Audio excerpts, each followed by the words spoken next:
Movie 1.5 years అయింది కదండి almost. చాలా డేట్స్ రిక్వైర్మెంట్ ఉంటుంది కదా. సో మీరు హీరోయిన్ గారి డేట్స్ని ఎలా వలేసి తీసుకున్నారు అనేది క్వశ్చన్. కొన్ని వలలు ఎలా ఉంటాయంటే నిజం చెప్పి సరెండర్ అవడంలో వాళ్ళకి వల క్రియేట్ అవుతుందని అలాగే తెలియదు.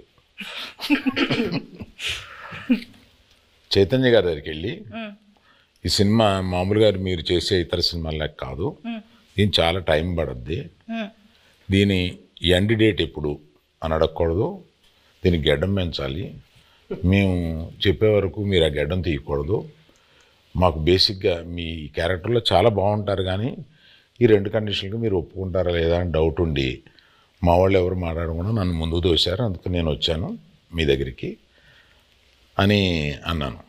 అసలు అరవింద్ గారు ఇంత ఇంట్రెస్ట్గా ఇలాగ అసలు నన్ను ఎండ్ డేట్ కూడా అడగకంటే అసలు చాలా బడ్జెట్ పెట్టుకుని చాలా బాగా తీయాలనుకుంటున్నారు అన్న ఇంప్రెషన్లో పడిపోయాడా నా వల్ల అనేది నాకు అర్థమైంది. వెంటనే వల్ల పడిపోయారండి. పడిపోయారు. మరి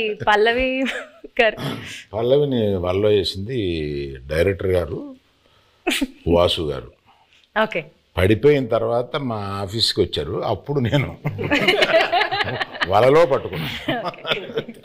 హీరోయిన్ గారికి ప్రొడ్యూసర్ గారికి ఎలా ఈ స్టోరీ చెప్పి కన్విన్స్ చేయడానికి ఎలా వలేసారు? అంటే ఇది స్టోరీ నాకు అట్నుంచి వచ్చిందేనండి. ఓకే. స్టోరీ అట్నుంచి వచ్చింది. మేము మల్టిపుల్ స్టోరీస్ గురించి మాట్లాడుకుంటున్నప్పుడు ఈ స్టోరీ బాగుంది అని చెప్పి నేనే అడిగాను. సో అలా వచ్చింది. అండ్ నాకును ఈయనకి చదువు గారికి ఎప్పటి నుంచో లాంగ్ టర్మ్ నుంచి ఉంది, ఇది బాగుంటుంది అని చెప్పి మేము డిస్కస్ చేసుకుని ఎస్ ఇది మేము చేస్తున్నామని వచ్చింది. ఇప్పుడు వాళ్ళ కాన్సెప్ట్ ఏంటంటే సరే అంటే అరవింద్ గారు నాకు చెన్నై పంపించారన్నమాట. అమ్మ వలే ఒక చేపను పెట్టండి, కానీ వలేసిన తర్వాత తెలిసింది అది చేప కాదు తిమింగలం అనండి. పల్లవి గారు మీరు చెప్పలేదు. నాకు వల్ల ఏం లేదు, వలే లేదు, అందరికి తెలుసు ఇక్కడ ఉన్న వాళ్ళకి. వల్ల ఏం లేదు, వల్లలోనే ఉన్నాం.